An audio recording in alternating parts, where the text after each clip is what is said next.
এইভাবে প্রতিনিয়ত প্রতিদিন একের পর এক হত্যাকাণ্ড পরিচালিত হচ্ছে। দেশকে একটি জঙ্গলি রাষ্ট্রে, অসভ্য রাষ্ট্রে পরিণত করার পায়তারা করা হচ্ছে।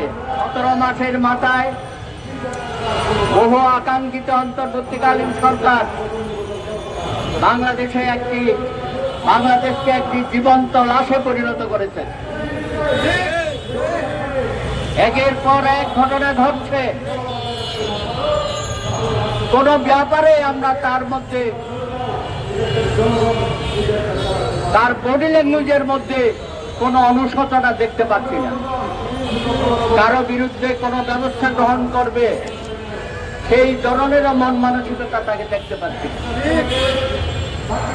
এই গত কয়েকদিনে আমরা জুলাই যোদ্ধা হাদিকে হারিয়েছি, আমরা হারিয়েছি মুক্তিযুদ্ধের অন্যতম সিপাহ সালার এয়ার ভাইস মার্শাল একে খন্দকার। সর্বশেষ আমরা হারালাম দীপু দাসকে এবং আয়শাকে। এইভাবে প্রতিনিয়ত প্রতিদিন একের পর এক হত্যাকাণ্ড পরিচালিত হচ্ছে। দেশকে একটি জঙ্গলি রাষ্ট্রে, অসভ্য রাষ্ট্রে পরিণত করার পায়তারা করা হচ্ছে। আর আপনি বলছেন আপনাকে নাকি কেউ কেউ মন্ত্র দিয়ে গেছে, সেই মন্ত্রে উদ্বুদ্ধ হয়ে বাংলাদেশকে সরকার করার জন্য আপনি মাঠে নেমেছেন। সারা বিশ্বে আজকে আমাদের ভাবমূর্তি ক্ষুণ্ণ করা হয়েছে। আপনার উপদেষ্টারা শহীদ হোসেন থেকে শুরু করে স্বরাষ্ট্র এবং অন্যরা নানানভাবে এখানে ষড়যন্ত্র করছে। আজকে দীপু দাস তো একটি না ঘটনা, গত কয় মাসে এরকম অনেক হত্যাকাণ্ড হয়েছে। বাড়িঘর লুটপাট করা হয়েছে, অগ্নিসংযোগ করা হয়েছে, ব্যবসা প্রতিষ্ঠান ধ্বংস করা হয়েছে। ডেইলি স্টার, প্রথম আলোর মতো শীর্ষ বাংলা দৈনিক সংবাদপত্রের উপর হামলা করানো হয়েছে। আমি বলবো হামলা করানো হয়েছে। ছায়ানট এবং অতিথির উপর হামলা করা হয়েছে।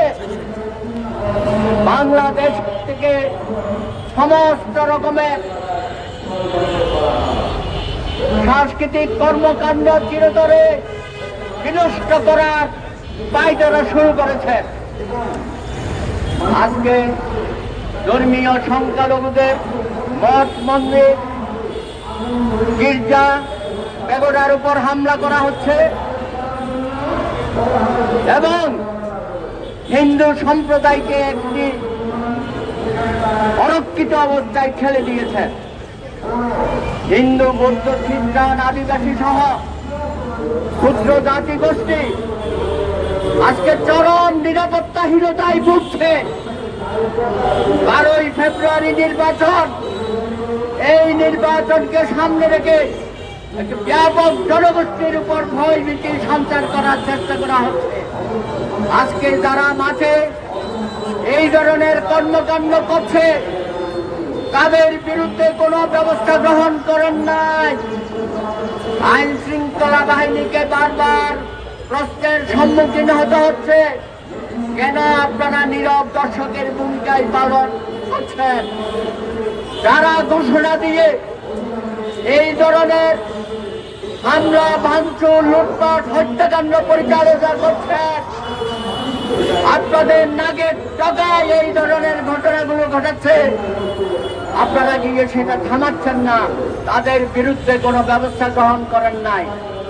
দীপুকে যেভাবে জনতা পিটিয়ে মারল এবং তারা সন্ত্রাসী গোষ্ঠী এবং যেভাবে আগুন দিয়ে তার পুরো শরীর ঝলসিয়ে দিল, এটা বাংলাদেশের জন্য লজ্জা। আমি মনে করি ইউনূস সরকার আর কয়দিন আছেন, দয়া করে জনগণকে মহা বিপর্যয়ের দিকে ঠেলে দেবেন না। আজকে আমরা যদি বাংলাদেশে নিরাপত্তাহীনতায় ভুগি, প্রতিনিয়ত আমাদের উপর অত্যাচার নিপীড়ন করা হয়, হত্যাকাণ্ড চালানো হয়, আপনিও শান্তিতে থাকতে পারবেন না। আপনার বিদায় হবে অত্যন্ত অসম্মানজনক, লজ্জাজনক।